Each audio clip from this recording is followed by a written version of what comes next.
the Chinese have this curse, which is, may you live in interesting times. And I always wonder, things seem to get more and more interesting, as every month. So I don't know how much more interestingness we can handle, but we'll see. Racism runs through the arteries and veins of the United States. It appears that my 6-year-old son, Zain, doesn't think that Muslims are American. When my ex-wife was recently talking to him about being Muslim, he responded, "I'm not Muslim, I'm American." Zain, by the way, goes to school in Ann Arbor, Michigan, where the vast majority of students are Muslim. What does it mean for a precocious 6-year-old to say that he isn't Muslim, that he's American? What does it mean for a Republican presidential candidate, for candidates, to say that Muslims are not or cannot really be American? Of course, people have been raising weary and worried eyebrows regarding Donald Trump's comments about the need to create Muslim databases and his suggestions along the lines of internment camps. What has been less discussed is the manner in which Trump, a billionaire businessman who knows full well the importance of giving his customers what they want, is not inventing these anti-Muslim sentiments. He is, in a palpably real sense, reflecting the sentiments and aspirations of his droves of supporters.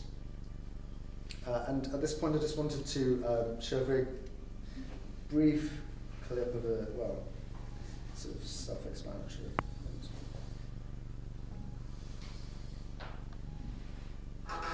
Cowardice!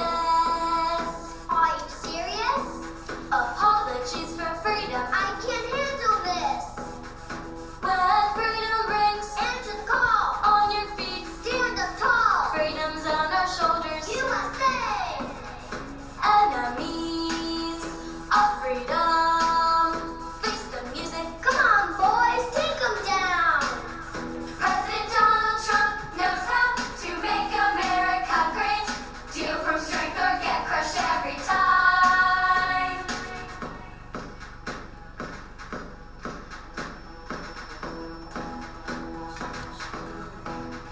Over here, USA.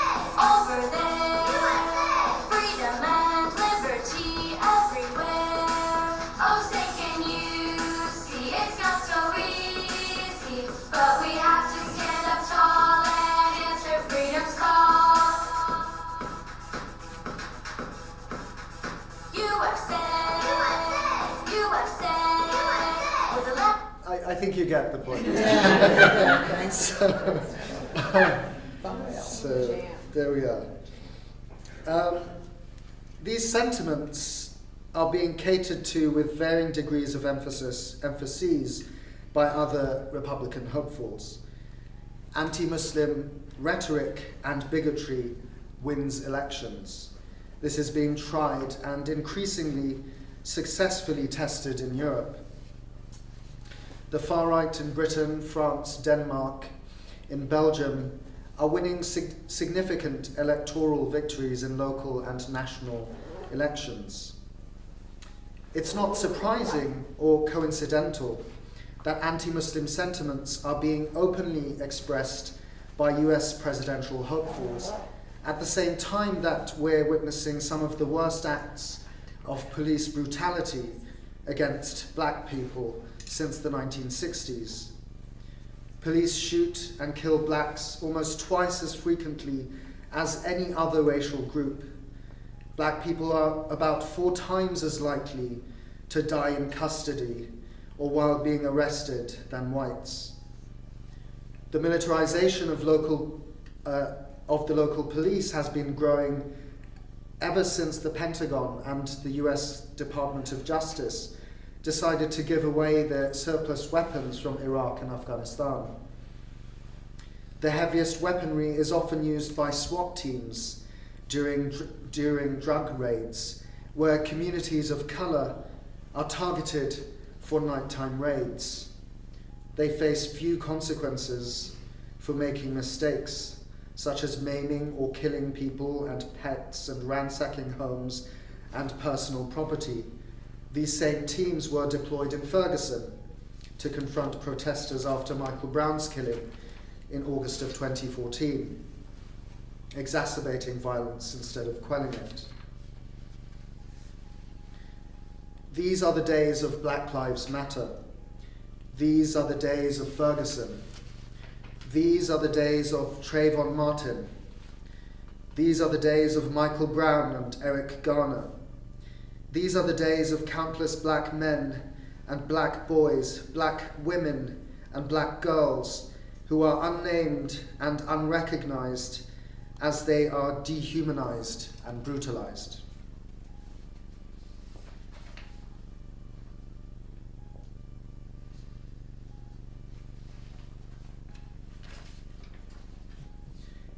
It's not a simple quirk of fate that massive structures of institutionalized racism, whether against blacks or other minorities, are being exposed.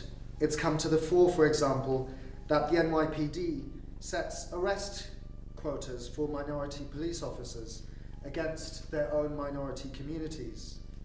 It's not a simple quirk of fate that all these facts form the backdrop against which anti-Muslim rhetoric is becoming manifest.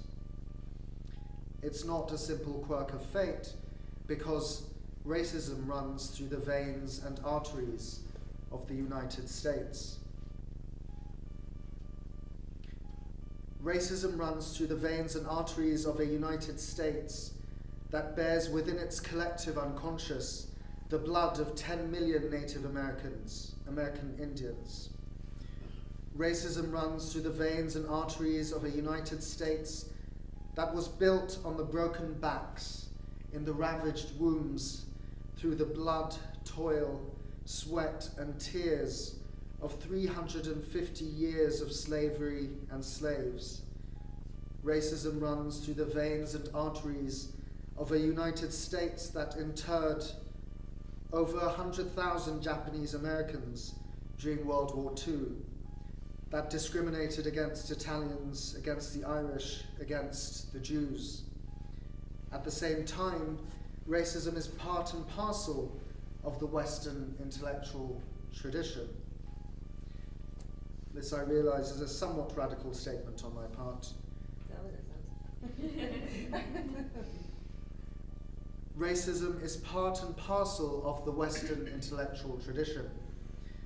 Racism, the idea that a certain group of people or peoples is or are inherently different from and inferior to the dominant group, was central to the colonizing missions of Europe, of which the United States is heir.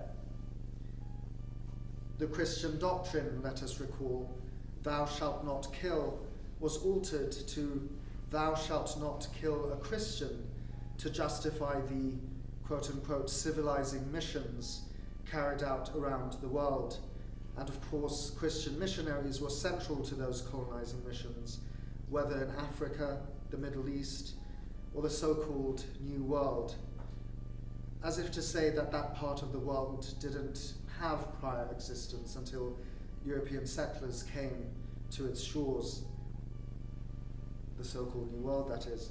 The popular philosophical problem of whether a tree makes a sound when it falls if no one is there to hear it, perhaps should be reformulated to, does a falling tree make a sound if a European is not there to hear it?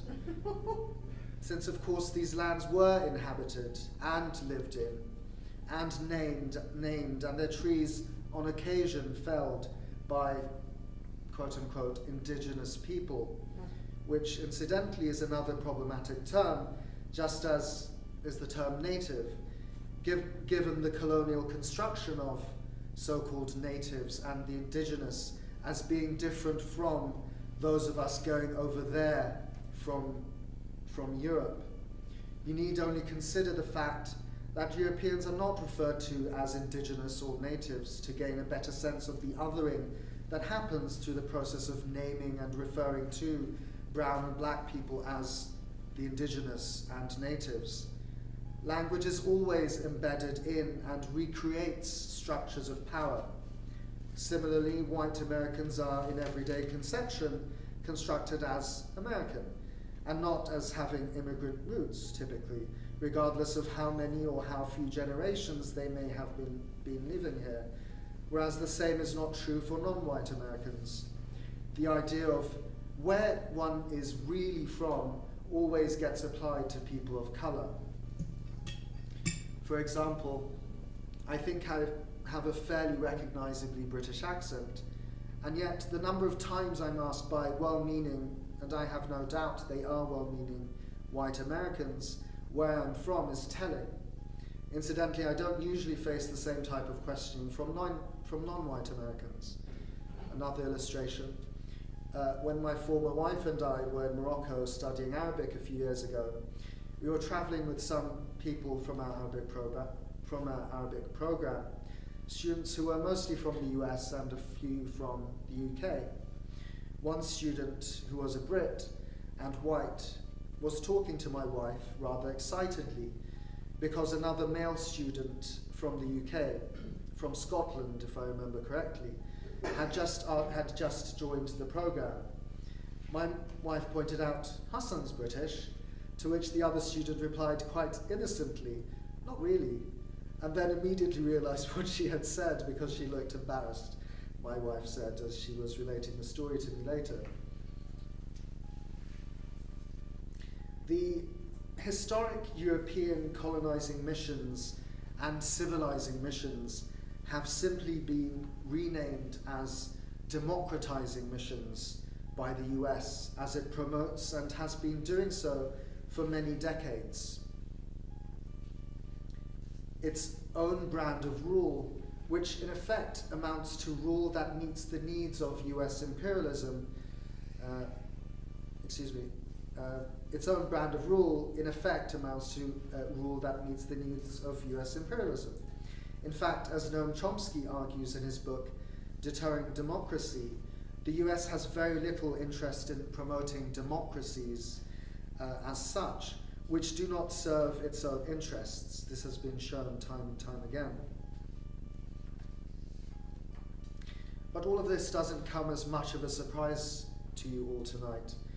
And I said a little earlier that racism is part and parcel of the Western intellectual tradition.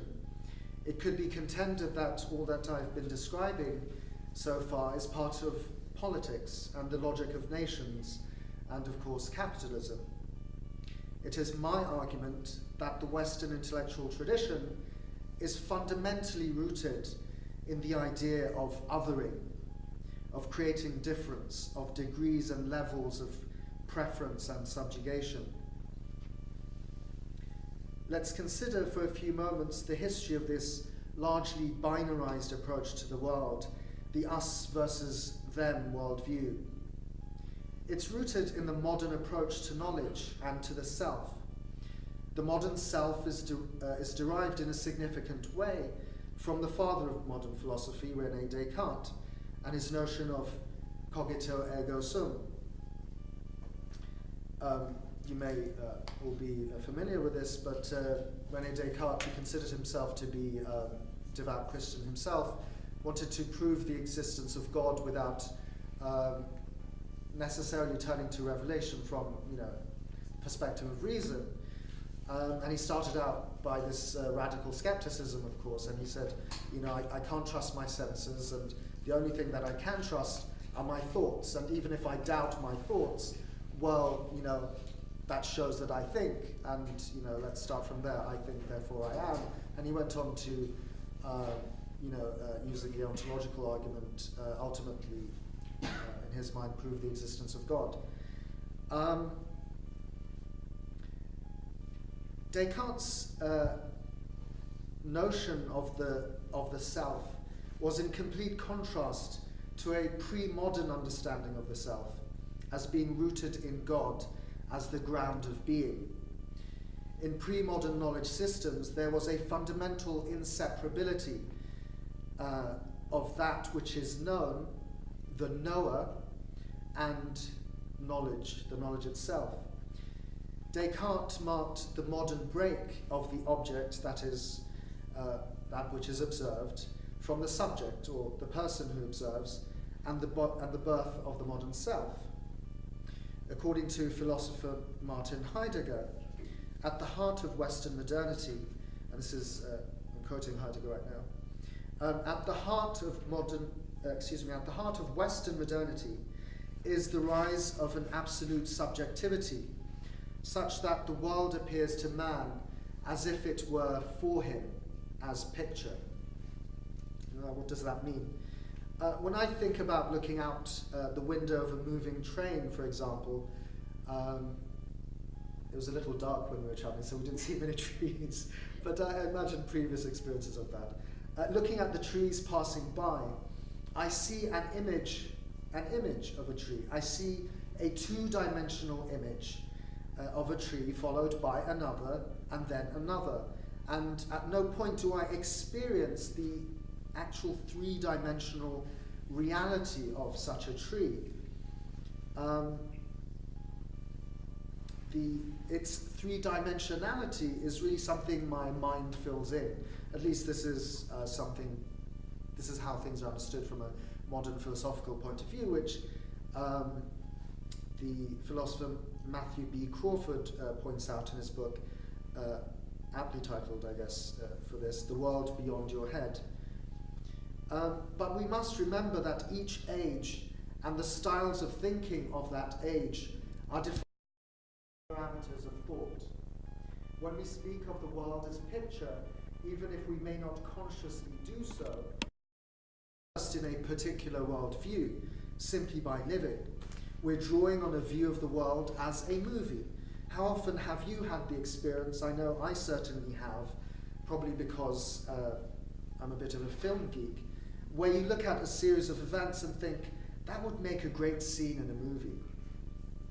The pre-modern view of the world was one where the world existed objectively and separate from our perceiving it, as a thought in the mind of God, as a theophany, as a reflection upon the veil of Maya. It is a fundamental epistemological need of the West to have an other that is radically different from and separate from it. It is in light of these things that it needs to be understood as to why Islam and Muslims are being seen as fundamentally other in the West.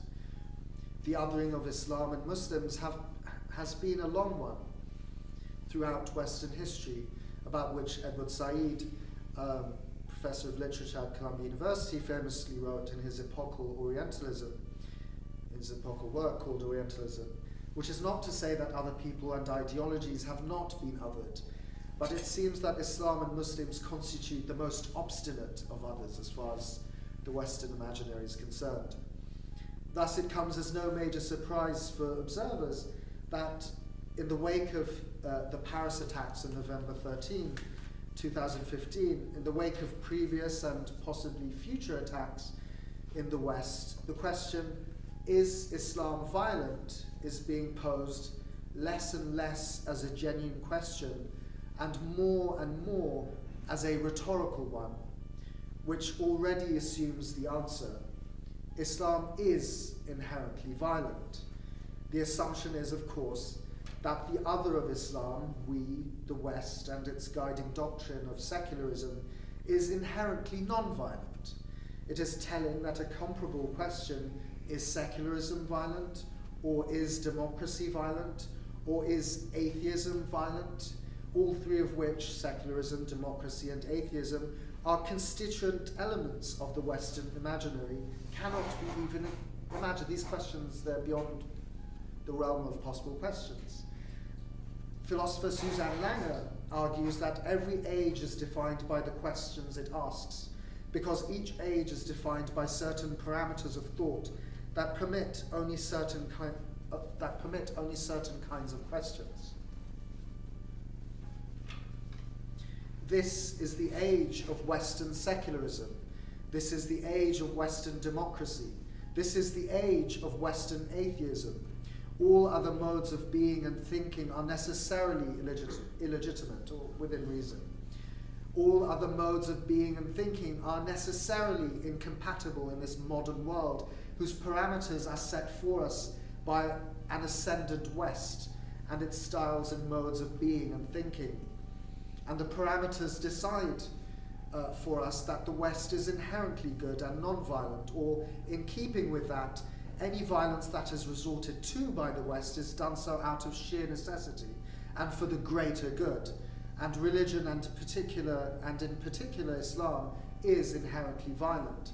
As William Kavanagh calls it in his book, The Myth of Religious Violence,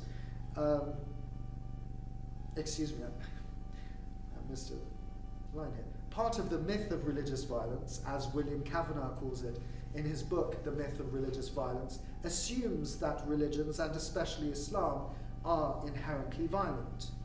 And yet to say that religions or Islam exists is the same as saying that physics exists, that chemistry exists, that biology exists.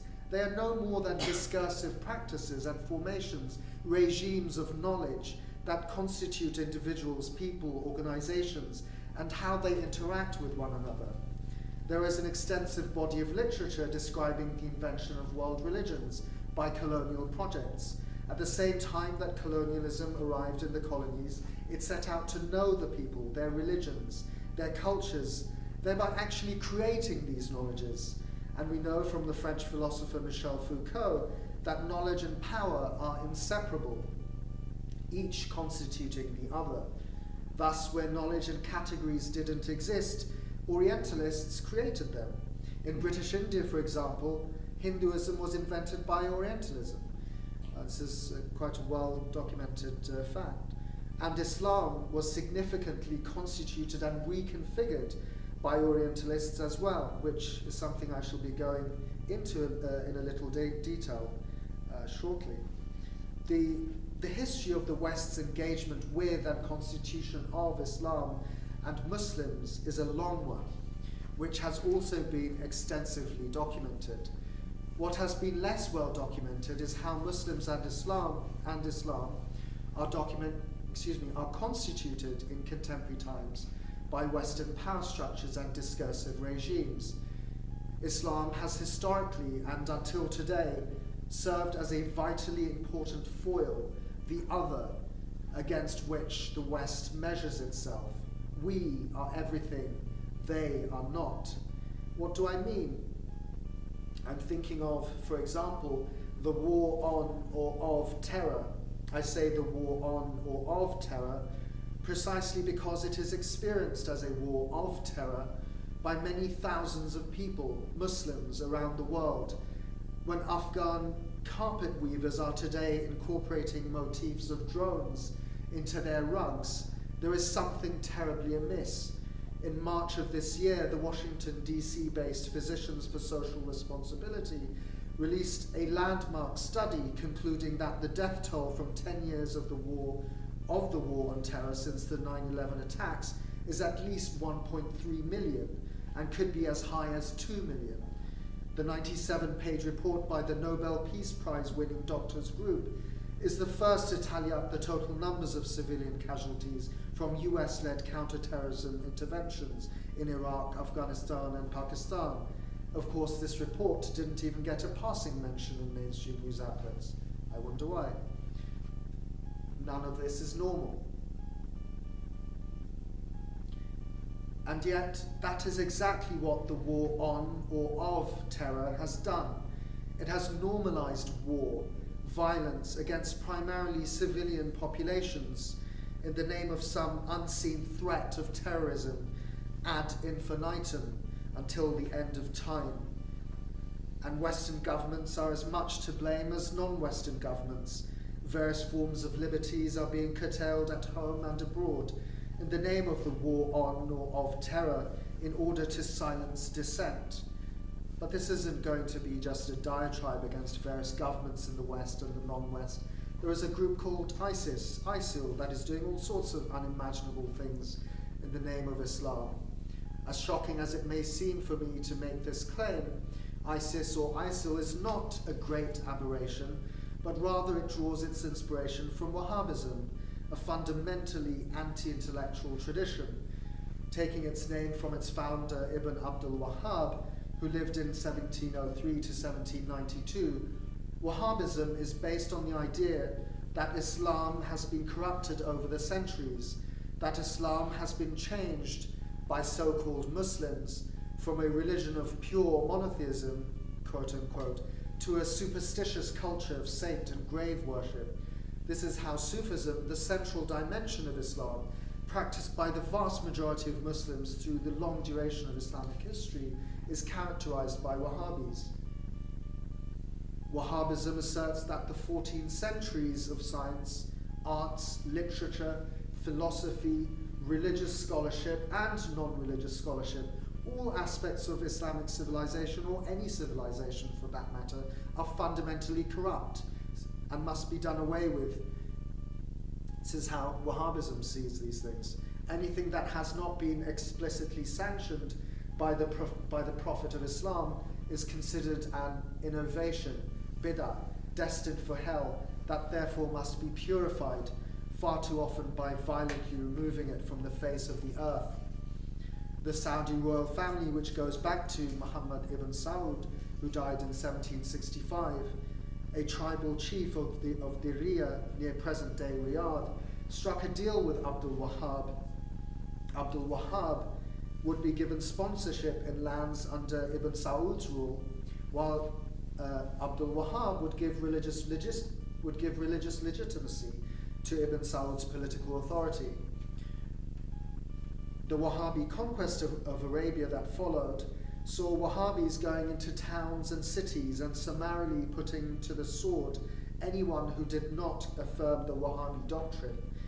Noted scholar of Islam Khalid Abul Fadl, in his book The Great Theft, Wresting Islam from the Extremists, writes, quote, "Historical sources describe horrendous massacres committed by Wahhabi forces in the 18th century all across Arabia." End quote. Ibn Saud and Abdul Wahhab's alliance eventually became the cornerstone of the present Saudi kingdom, established in 1932, with the long-term support of the British, who had wanted to gain a foothold in Arabia and to destroy the Ottoman Caliphate, both of which had been achieved by them. Fast forward to the present. ISIS, ISIL, has been systematically butchering Christians despite their Quranic designation as people of the book, a special status accorded to Jews, also accorded to Jews. The argument that Wahhabis of ISIS/ISIL stripe put forward is the Jews and Christians that God refers to in the Quran are not the same as Jews and Christians today. Christians today worship Jesus and Mary. They are therefore idolaters, and idolaters must either become Muslim or they must die. This is terrible nonsense. In the Prophet's own lifetime and in the lifetimes of his companions who took over the first Islamic state following his death, Muslims signed treaties with Jews and Christians, and their lives and property were considered inviolable. The Saudi government, in the name of purifying Islam of idols, quote unquote, has been systematically demolishing major sites of Islamic heritage throughout Mecca and Medina, such as the graves of vitally important Islamic personages. Although they haven't yet been able to do so, no doubt fearing a major backlash from Muslims across the globe, there has long been serious talk of destroying the Prophet's tomb, because, again, according to Wahhabi doctrine, it constitutes an idol. In their place, the Saudi government has been erecting enormous monuments to the grossest form of materialism. Mecca, Islam's holiest city, today stands as a surrealist Muslim vision of Islamic Vegas. I was talking to a friend recently at this conference I just came from 2 days ago, and he was saying he's British Muslim and an academic, and he was saying, I've decided, he was saying about himself, I'm not. He's never made the Hajj, and I'm sure it's one of the 5 pillars of Islam that if one is able financially, one should make. He said, I just cannot. I cannot bring myself to make the Hajj, not just because of the Wahhabi authorities, but because of what they've done to that place. He also mentioned he was talking to a couple of his friends, British Muslims as well, and he said who I think were going to make the lesser, what's called the lesser pilgrimage or Umrah in Mecca, and he asked them where are you guys going to be staying, and they said, oh, in the clock tower. I don't know if you've seen it. It's awful. I could use worse words, by the way, but awful monstrosity of a thing. And so it sort of has hotels in it, and so they said they're going to be staying there. And he asked them, do you think if we could do this thought experiment and we could make a time machine and go back to the Prophet's time and bring back some of his companions, do you think they would be okay with this? Yeah, I mean, it's. Wow, I didn't know that. Pardon? I didn't know that. I mean, it's unbelievable. And as it so happens, I mentioned to my friend, his name's Mustafa, that it's interesting that you've been having this thought, because I kind of decided this some months ago that I don't want to go to this place either. And it's like partly that sort of spiritual political perspective that he has, and I've kind of written a few things negatively about Saudis. I don't want to get tortured by them as well. So that's another thing that's on my mind. I'd rather not risk that. But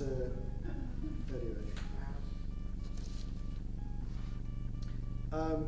With mirror image zeal, ISIS or ISIL has been demolishing major sites of religious and cultural significance. Although it doesn't have the money to erect its own idols to capitalism and consumerism, there has been some speculation that what money ISIS does have, and it's not insignificant, has been coming from Saudi coffers. For example, there was an article in The Atlantic, this was in 2014, describing how US lawmakers encouraged officials in Riyadh to arm Syrian rebels. Describing the signs of the end of times, the Prophet Muhammad once said, quote, "There will come a time for my people when nothing of the Quran will remain except its outward form, and nothing of Islam will remain except its name, and they will call themselves by this name, even though they will be people furthest from it." Islam is the black and white, blood-soaked face of a fallen ISIS is the black and white, blood-soaked face of a fallen Islam with no historical or intellectual substance, an Islam that bears no resemblance to the Islam it's trying to replace, or the Islam that it's seeking to recreate. At the very least, then, we may hope and pray and act in our individual and collective ways that, as with all things, ISIS too will pass. So, what is the connection between the West and ISIS? The West, which sees itself as the beacon of democracy and secularism in the world, at least this is the mythology that we have in the West, supports dictatorial regimes that have Wahhabism as their state policy. At the same time, it's not an unknown fact that the highest ranks in ISIS or ISIL belong to former members of Saddam Hussein's secular Ba'ath Party. In other words, the vacuum that was created in Iraq by the US-led invasion from 2003 to 2011 effectively created the very conditions for ISIS or ISIL to erupt from the bosom of a devastated region. But there is also another, perhaps even more radical possibility as to why the West is so vehemently, oftentimes violently opposed to Islam and Muslims. It is, I would like to suggest, the fear of the darker aspects of ourselves that we recognize in others that we want to stamp out, perhaps. And what do I mean by that?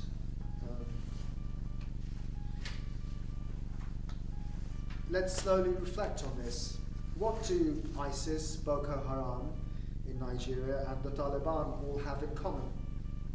Extremism, caliphatism, violence.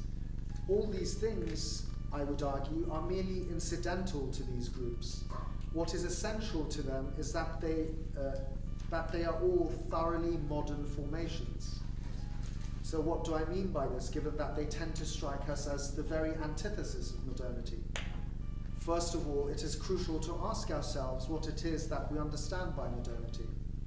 We assume that modernity means reason, science, freedom, justice, racial, gender, and sexual equality. These are the assumptions. They are the ideals that are projected by a strident Western discourse, where the West is seen as their progenitor and purveyor.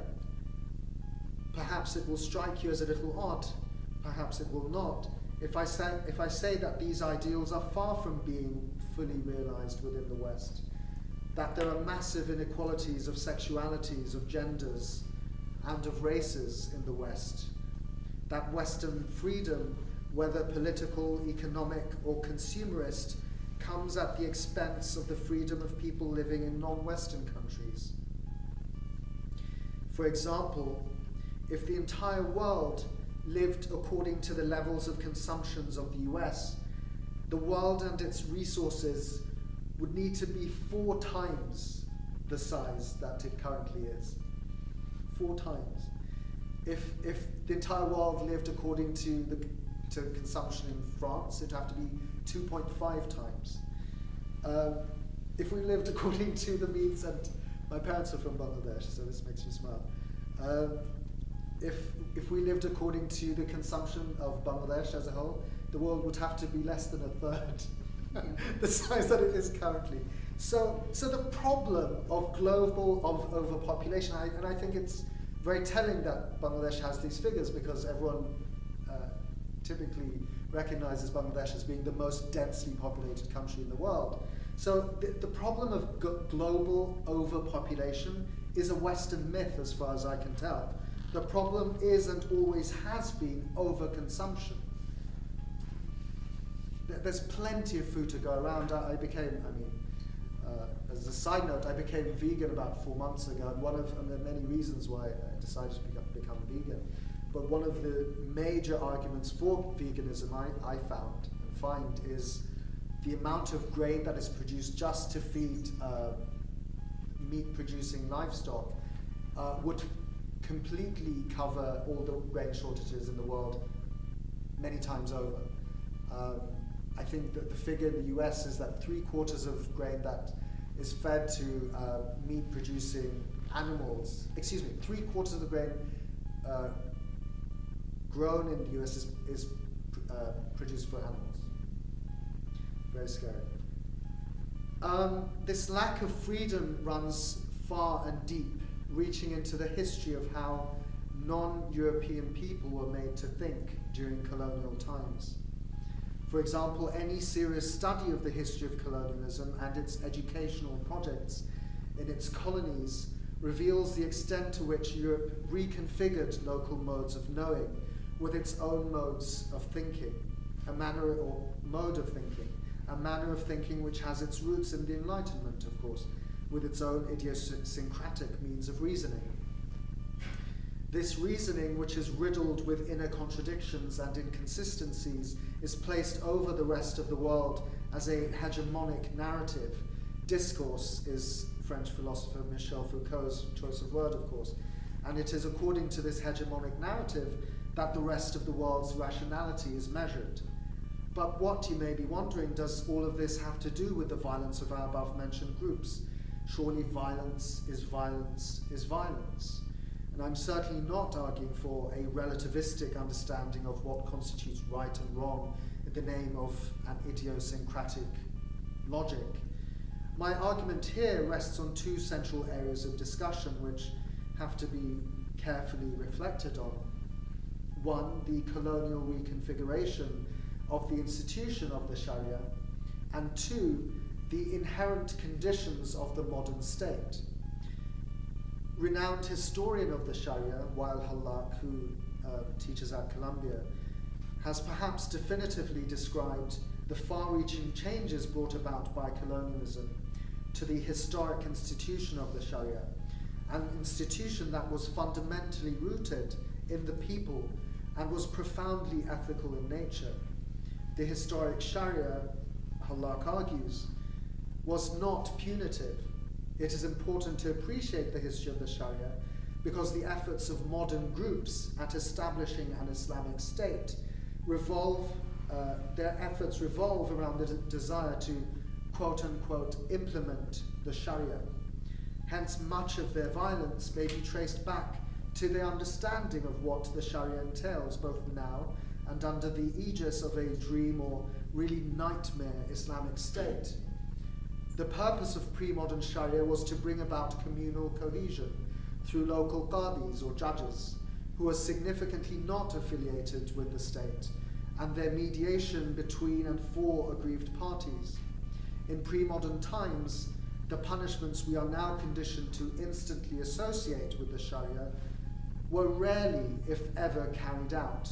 To repeat, the Sharia was a fundamentally ethical institution whose central purpose was the maintenance of social harmony, based on love and trust within and between communities and towards God. So what are we witnessing today?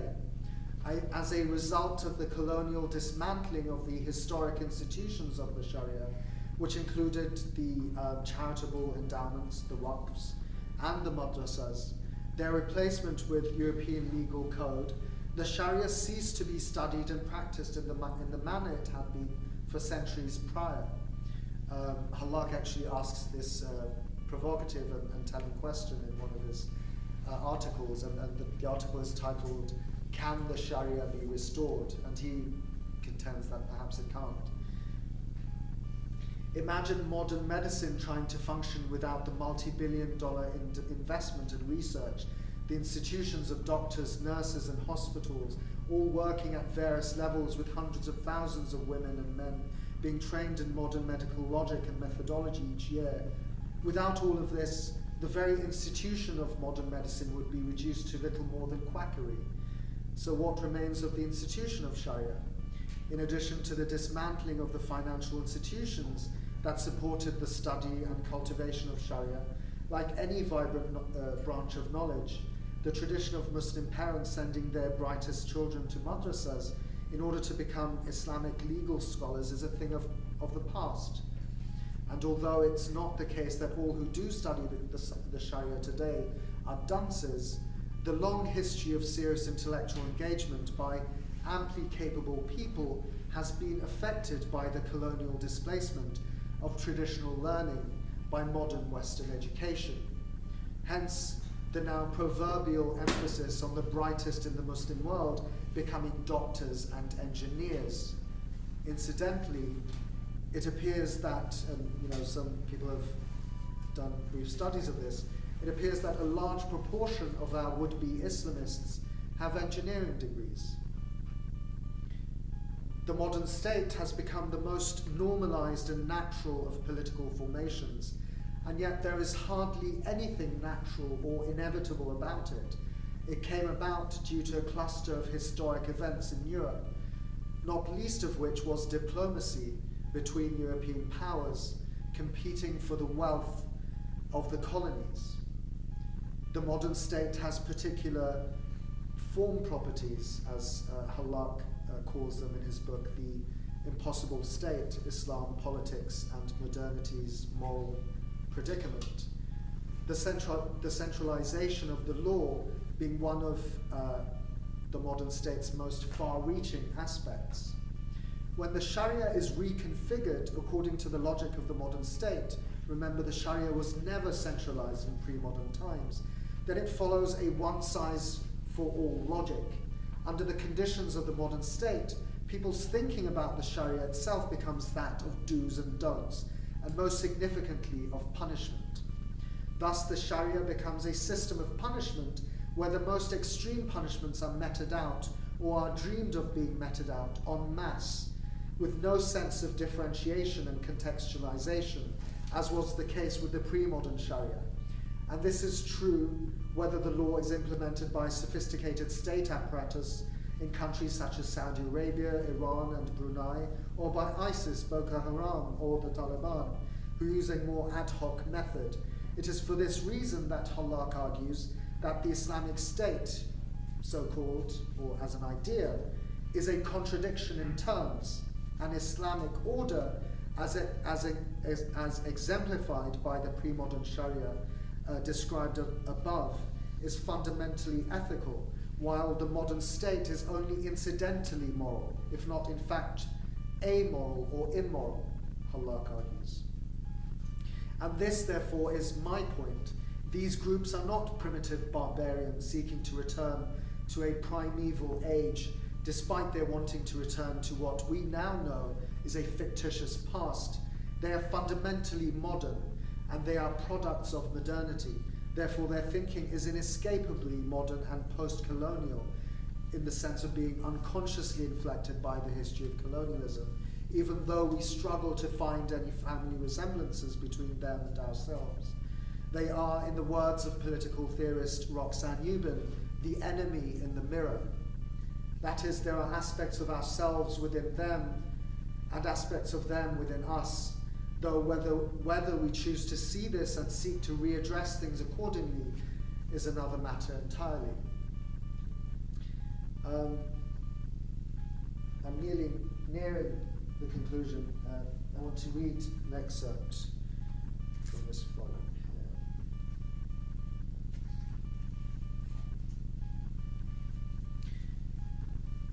The problems of our cities today are very great, and the problems of blacks living in these cities are equally great and extensive.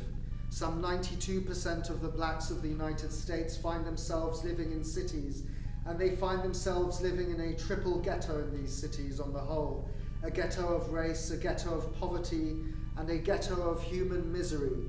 And by the thousands and even millions, blacks find themselves unemployed and underemployed. The young people find themselves attending segregated schools that are so often devoid of quality.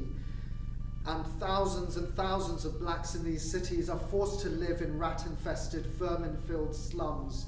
All of these conditions have made for great despair, and so many of the people who find themselves caught up in the agony of their daily lives end up with the view that life is a long and desolate corridor with no exit sign.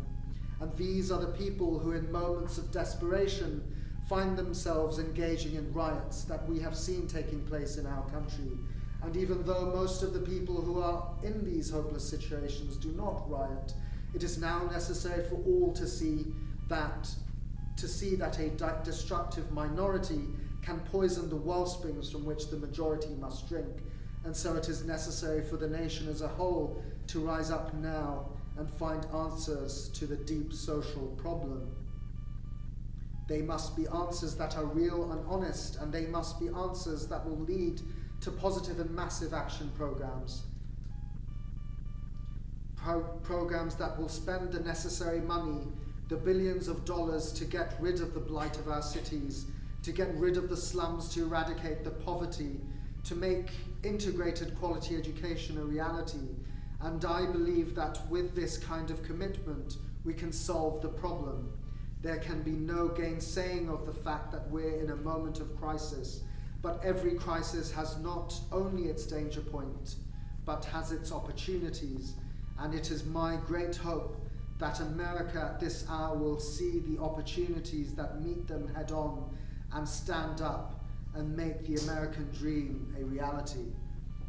That was, of course, Dr. Martin Luther King from a television interview he gave in 1968.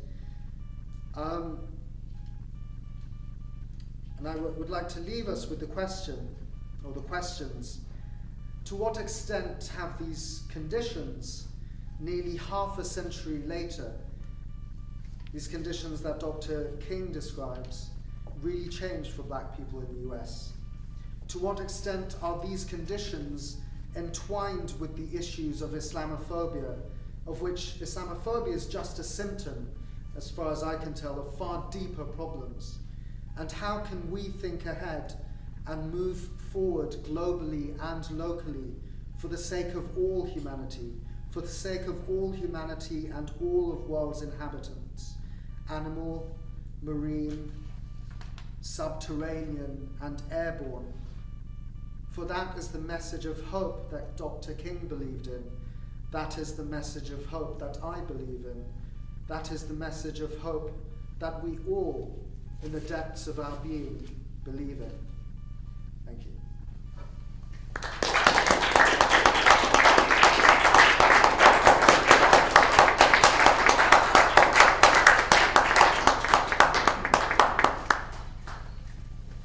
That was phenomenal, and what an incredible pursuit of an intellectual understanding that I hope that at some point I will be able to delve into just a fraction of what you've achieved in this evening. Oh, no, thank you so much. Thank you very much, and I hope that you'll stay for a few minutes for questions. Yes, if you of don't mind, course. I'm sure Yes. people will have some. So. Yes. For about 1,300 years, there's been a split in Islam between the Shiites and the Sunnis. Now you describe the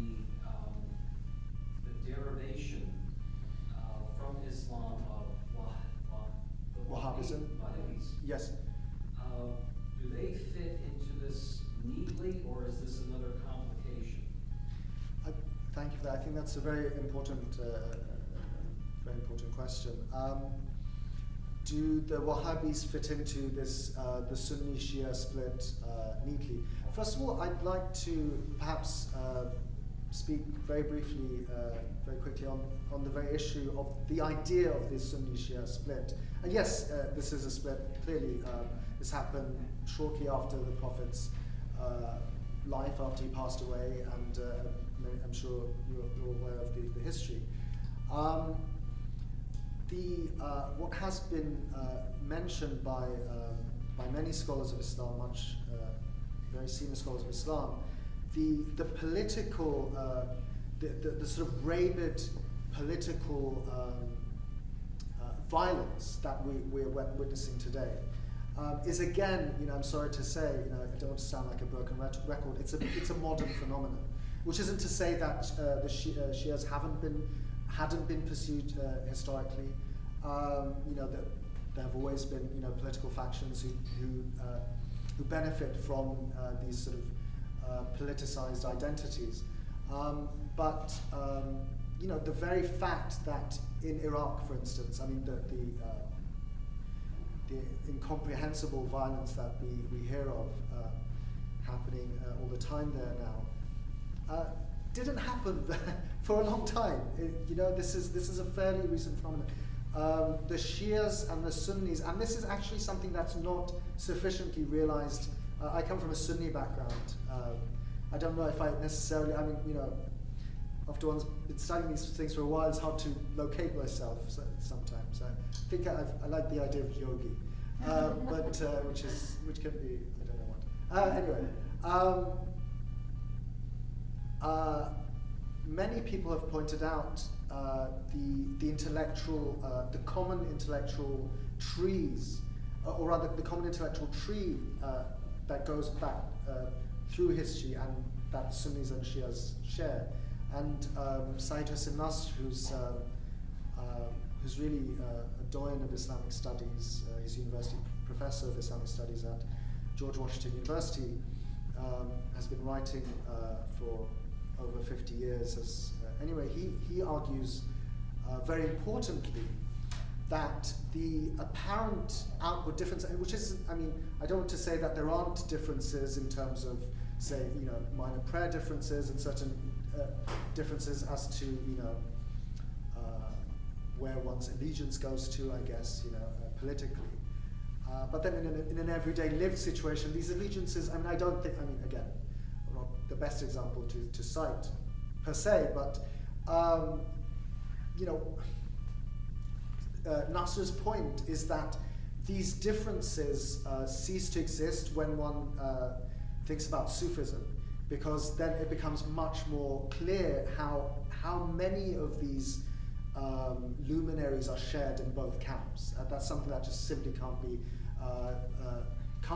put aside. And in fact, again, if one looks at the Sufi Turuk, the Sufi brotherhoods, every single one of them, but one, traces its spiritual lineage back to Ali. And only one of them, which is the Naqshbandi Tariqa, which has a sizable following, traces its spiritual lineage back to Abu Bakr and then to the Prophet. So the idea being going back to Ali, back to the Prophet, and back to God. And in the case of one Sufi Tariqa, back to Abu Bakr, the first caliph, then back to the Prophet, then back to God. So that having been said, I think a lot of these differences are overemphasized in this sort of modern period of the modern state. Now, can I interject? Please. Or maybe not. Yes. Chip, I'm glad that we know enough about that to ask that question. But I don't know. Oh, about the There are Su- differences between Shiites and Sunnis, and if I may be so bold, is that significant to the here and now? I came to listen to you because I want to know if you have something for me in the here and now. Is there some quality of thought Right. that I can improve upon that makes any kind of difference, that moves closer to the improvement in human life that you are leaning towards? Sure. I want to know something about it. The historical context is great if Right. it underlines what I'm talking about. Sure. But that's why I came. I understand. And I appreciate that also. But I think it's hard to. So Chomsky talks about. I love Chomsky. Who doesn't? But Chomsky talks about the Orwellian hole, the Orwellian memory hole. So in 1984, memories get shut. And he mentions how people nowadays, we have a memory that's like maybe a few days old. I mean, not present company included, of course, but typically. So I think history is important just to know where we are today. And the reason why I mention this background, because this is the things I was describing earlier. These are things that I would contend most Muslims aren't aware of, which is tragic. So there has to be, the question that you have is a question I ask myself all the time. What can I do to help, move things forward and upward, instead of forward and downward? That could work as well, right? But I think, your question regarding Wahhabism, it's many people consider Wahhabis to be not Sunni, to be like this, and I would tend towards that camp, that they've kind of invented something new. But then again, so many Muslims, just by virtue of the petrol money that Saudi Arabia, sort of pours everywhere, so many people are influenced by Wahhabism without even realizing it. I guess though my question is, are the Wahhabis exclusively Sunni, or are they I see. thoroughly kind of anti-Shiite? Right. Or do they draw from both and then form their own? Right. So Wahhabis think that they're Sunni. I myself and people who I consider to be my mentors and teachers consider Wahhabis to be beyond the pale in many ways. Okay, so what's a Sufi, what's a Shiite, what's a Wahhabi? I don't know those terms, and I Sure. would like to, Sure. since my thrust, doesn't compete with chips.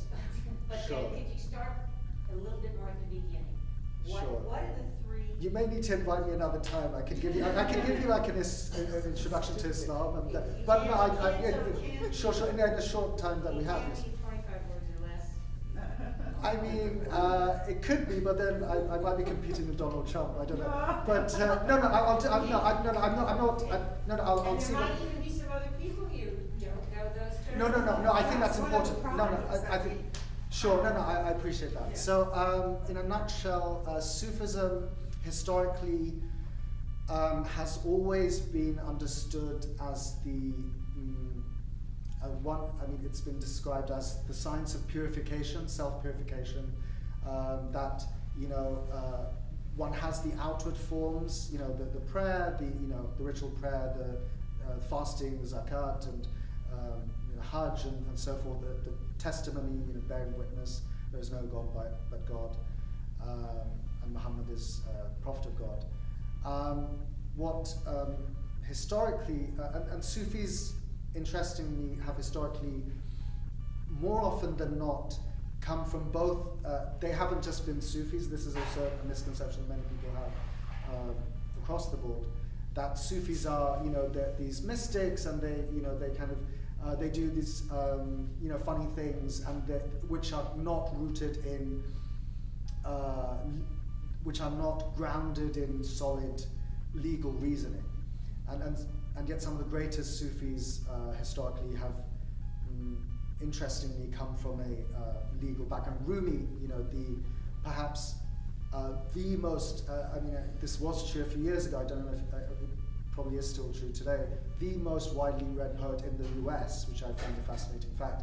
Of course, everyone knows Rumi here, no doubt. Well known for his poetry. He was originally trained as a jurist, and he later sort of had these openings. So Sufism emphasizes the importance of experiencing the divine. Sufism is about, we pray and we fast, oftentimes with this expectation of a reward in the hereafter, but the Sufi, he or she wants to experience God now, the here and now, and almost, but not entirely, almost could care less about the hereafter, in the sense that they want to be so immersed in the divine that there's a famous prophetic tradition where the prophet said, and sometimes it's attributed to Ali, people are asleep, and when they die, they wake up. Die before you die. The idea being die the death of phenomenal experience to realize the omnipresence of the divine infinitude. So Sufism, yes? It's a different question, so if I'm interrupting you, please continue. Sure, yes. I'll throw it out. Sure. I thought it'd be nice if you commented in any way you feel fit on Malcolm X, who was criticized Martin Luther King and offered sort of an Islamic sort of perspective on America's horrible race problem back in the 1960s. I don't know if he fits into your thinking or research in any way. Whatever you have to say. I don't know to what extent I'm qualified to speak extensively on Malcolm X. What I do know, I will say, Malcolm X, of course, of course, know the history, his history. He has this sort of spiritual, intellectual awakening while in prison, and this sort of spiritual awakening, though, happens through the Nation of Islam, which significantly differs from mainstream Islam. Nation of Islam talks about, they have this idea of some, I can't remember the figures now, but some few thousand years ago, some scientists who create the white person, the white man, and anyway, so they have some racist ideologies. But what is really interesting about Malcolm, which perhaps is not spoken about or talked about enough in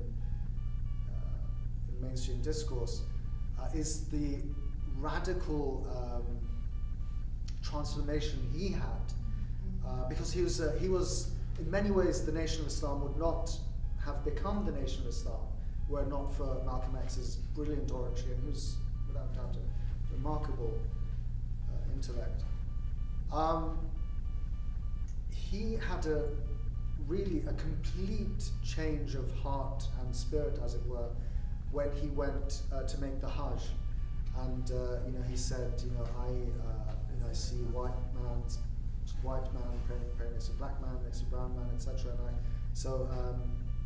And he understood that to be emblematic of what he called the Brotherhood of Islam. So he had a very different understanding of Islam when he came back. So a lot of his ideas that we hear about, read about, also in his autobiography, of course, about how he wanted to see the US be reshaped, and his criticisms of Martin Luther King. I mean, he died at the age of 38, which I find remarkable considering the man's, incredible impact. I mean, if he, and only God knows what he would have gone on to do if he were alive today. Murdered at the age of 30. He was right. He was murdered. Exactly. So I said he died. No, he was murdered. Right. And King, he died. Right. 44. Right. I have a question just about, you started your talk with the idea of the othering of the West and sort of that mentality, and I wonder if you would speak a little bit to how you breach that, like how do you get beyond us and them mentality, and how do you start to think inclusively in terms of we, that Right. sort of feeling. I think that's Beyond just saying that. right. No, absolutely. I mean, I guess I should, again, one should start with oneself, sometimes with these things. The way I try to think about things is, I was talking from an Islamic point of view, as it were. I was having a conversation recently. I've been thinking a lot about these things, some of these things. And the idea of the ummah, for instance, this Arabic term which means community and is usually understood to be Muslim community, etc. And this is how it's understood by Muslims and otherwise. It's interesting that in the Constitution of Medina, which the Prophet wrote up, the Ummah included in the Constitution of Medina Jews and Christians. And God, for instance, from a Muslim point of view, speaks in the Quran of regarding animals, and that they are communities, or the plural of ummah, like you. So I was talking to someone after thinking about this a bit, and I said, today, Muslims, at least, we need to completely rethink this notion of ummah as being just Muslims. It has to include other people, whether Muslim, non-Muslim, atheist, just people. It has to include the animal kingdom and the plant and animal, because we are at the verge of complete environmental meltdown, right? I mean, it's if we don't think about these things now, then when? So that's, I guess, more from an Islamic point of view. Yoga helps.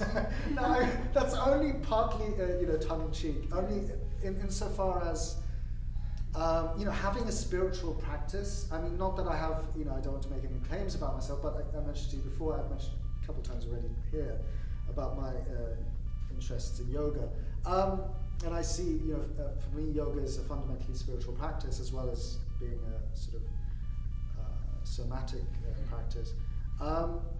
Having a spiritual practice is important on an existential level, I believe, and I feel, to help us get out of ourselves, and I just find it fascinating that some of the most remarkable, not the only ones, but some of the most remarkable insights, spiritual insights and prophetic sort of insights about where the world is going, what we need to do to push things forward, comes from people from all sorts of spiritual backgrounds.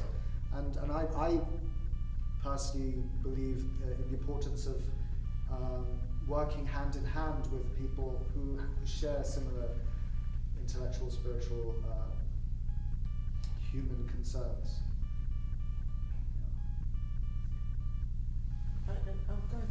Yeah, I was just saying that unfortunately I missed it, or there was no program, and I didn't get through an introduction just what you've written. Oh, my background? Oh, Yes. so sorry, there is a program that I should have covered it in my introduction. Sure. So my name's Hasan Azad. I'm a PhD candidate in Islamic Studies at Columbia University, finishing up my dissertation. I recently have been moving away from mainstream academia, just sort of thinking about, how can we move things ahead, and so I'm trying to spearhead this online semi-academic website where we'll be bringing together specialists on Islam to talk about some, real-world issues, some things we're discussing today. That's wonderful. I know, I really just want to know, because this is the first time Sure. we're getting, or I am, though I have, in the community, talked to many Muslims, but not ones, I don't think, in terms of thinking about it as from an academic or such a wonderful notion of what's happening. You get obviously a stunned look from a lot of Muslims at what's happening around us, where this all come from. I mean, we came to this country and we're doing everything we can. All of a sudden we're finding ourselves in this situation. And then the term terrorist, in itself, people don't even have to say Muslim terrorist anymore. They just say terrorist, and it's assumed that they're talking about Muslims. Well, that's the propaganda machine that we're Which is very yes, powerful, Well, see, right? that's what I wanted to This is ask the you about. You were referring to the hegemonic narrative. Right. And that's part of that, and Yes, it's yes. pervasive. It's something that even somebody like myself, that I don't watch network news, I get my news online, but it's something that is so pervasive, and if you may, I would say insidiously so, Yes. that this narrative is getting louder and louder all the time, and people are afraid. They're afraid and they're angry, and being in living in this town, in this area here, where there aren't many minorities, I'm a magnet for, I can just see the anger, hatred, not all the time, but there's a lot of it there, and it's something that I'm aware of. When I leave my house, I'm aware that I have to, there's gonna be stuff happening around me. I am not from I'm a middle class black girl from Long Island. I never lived in a ghetto or a slum or anything like that. However, my whole life, the way I was raised by my parents was not to feel like I was better than other people because, we weren't poor. But at the same time, that hegemonic narrative has informed me on so many levels, and I'm so glad you mentioned that, because I think that's one of the main things people are saying, what can I do, what can I do?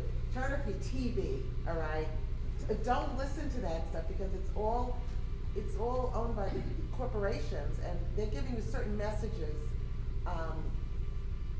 covertly and openly, that are perpetuating this whole us and them syndrome. So that's all I have to say. So thank you for that. Thank you. The problem is, pardon my pun, but prejudice trumps logic. The few rotten apples in any group taint the rest of the group, no matter what group it is. And until people realize that from a logical point of view, not from this prejudice gut reaction, you'll have change. Not easy. I would like to say on the eve of Martin Luther King,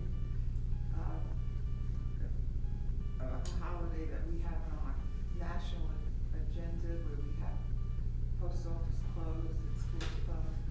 The thing about King is that he was a uniter, and he was able to speak to the middle class of the United States about the Black movement.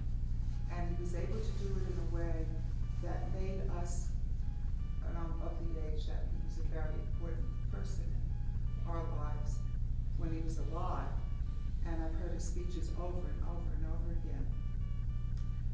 what we are lacking at this point in America is somebody to speak, that will speak and gather around millions of people who will understand the Islamic position of people who are born here and are coming here from other countries, our attitude towards the Syrians, our attitude to so many people who are in such need and who are so desperate, and we don't have really anybody speaking on that kind of level that would be known to everybody in this country as a name. And maybe it was the freedom fighters, and then they were named, and then there was the bombings, and then everything became more unacceptable to the vast middle class.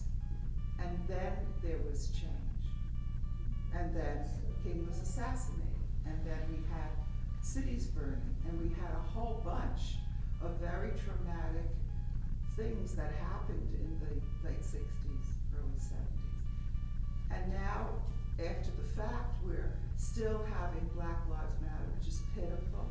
It's terrible after all this time.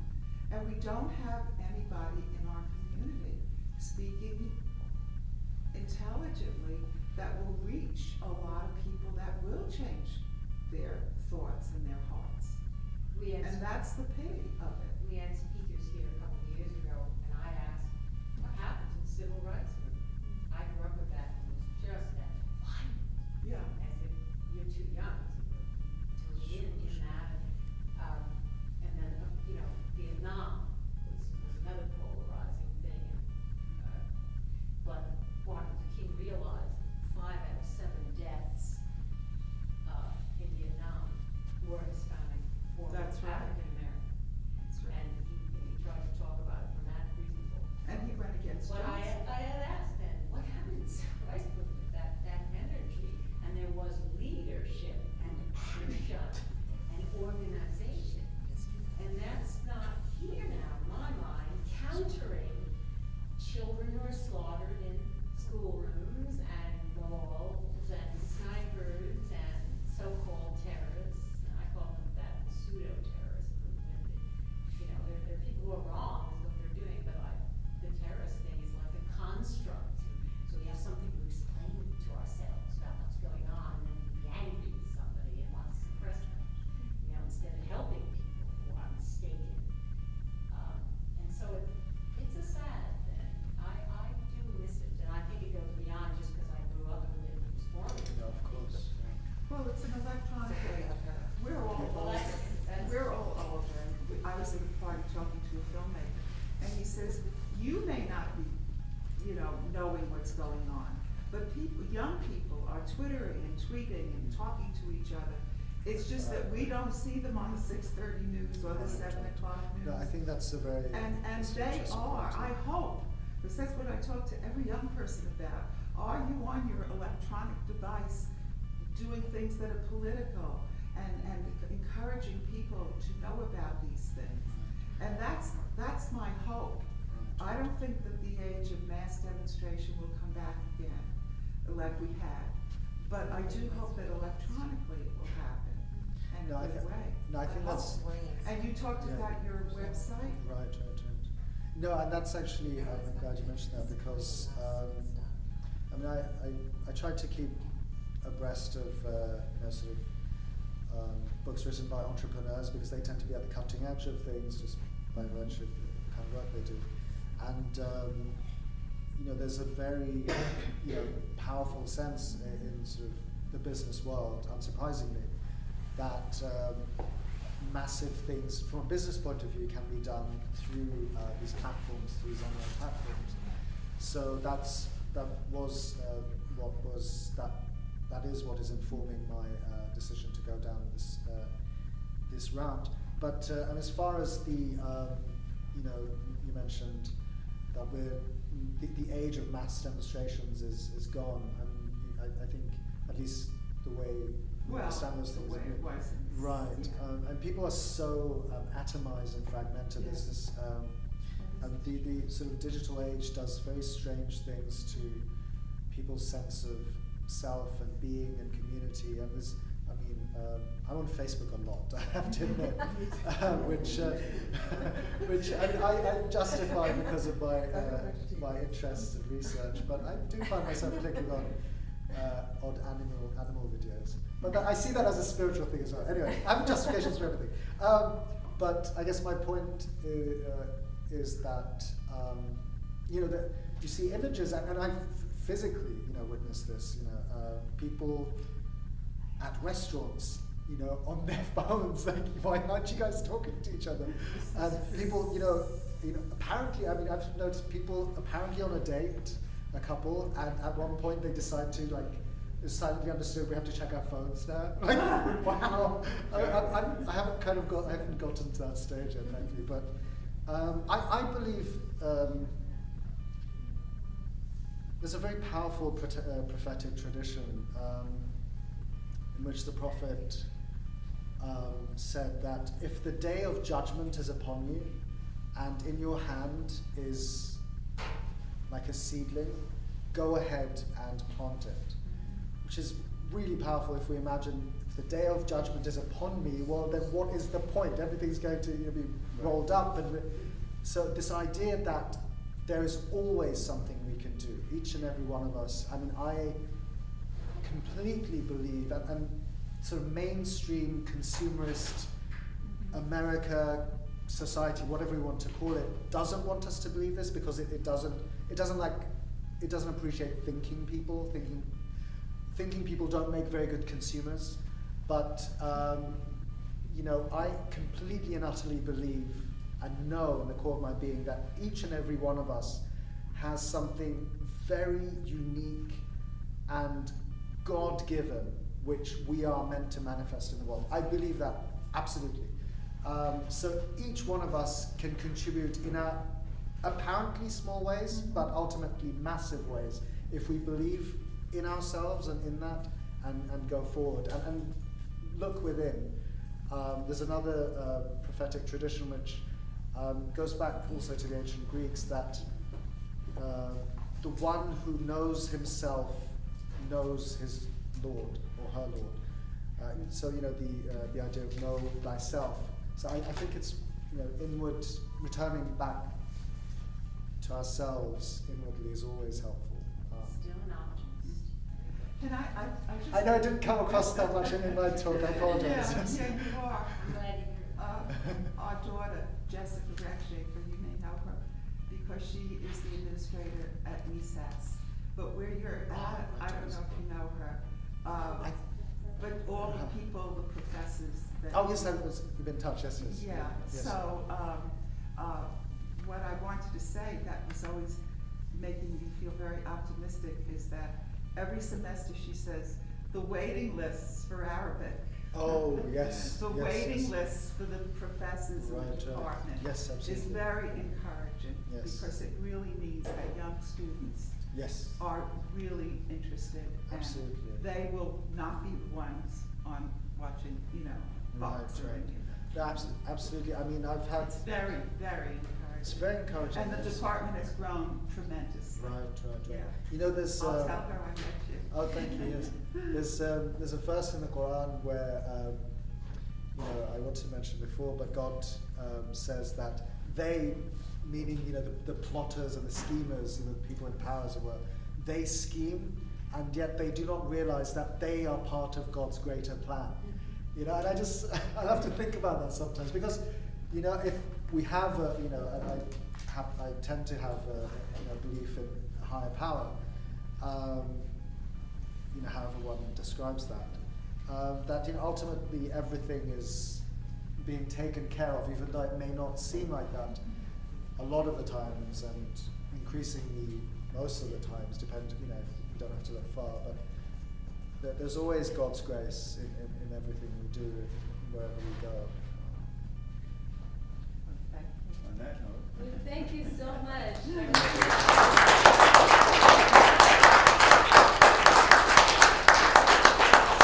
I wanted to say again, thank you so much to everyone for coming out. I really feel like the one thing that the library, well, we have many things to offer in terms of information and in terms of cultural programs, but I think the thing that we really, our strength is that we bring people together. And I think that you learn so much from individuals and you gain such a greater understanding of one another in person. So I thank you for coming out tonight. And Jen mentioned what we're gonna have with. oh, I'm so sorry. Yeah, I should also mention this is the amazing. first in an effort on my part to learn more for purely selfish reasons about Islamic and Muslim culture. So we're going to have a reading and discussion group that's sponsored by the New York Council for the Humanities. We're reading 6 different Muslim authors that are from different countries around the world to gain some further insights into their perspective on political transformations in those countries and from a personal perspective. So I hope you'll join us. That starts at the end of February and it runs through April. So that's going to be an ongoing group. And I hope you'll come. Yeah, thank you. I like that. I like that. Thank you for reminding me to mention. Is it gonna be like Tuesday nights or Thursday nights? Yeah, it's going to be an evening program. I think it's a Thursday evenings starting at 1. Yeah, Wednesday. Thursday evenings, yeah. I hope the books aren't too hard to read. And again, Oh.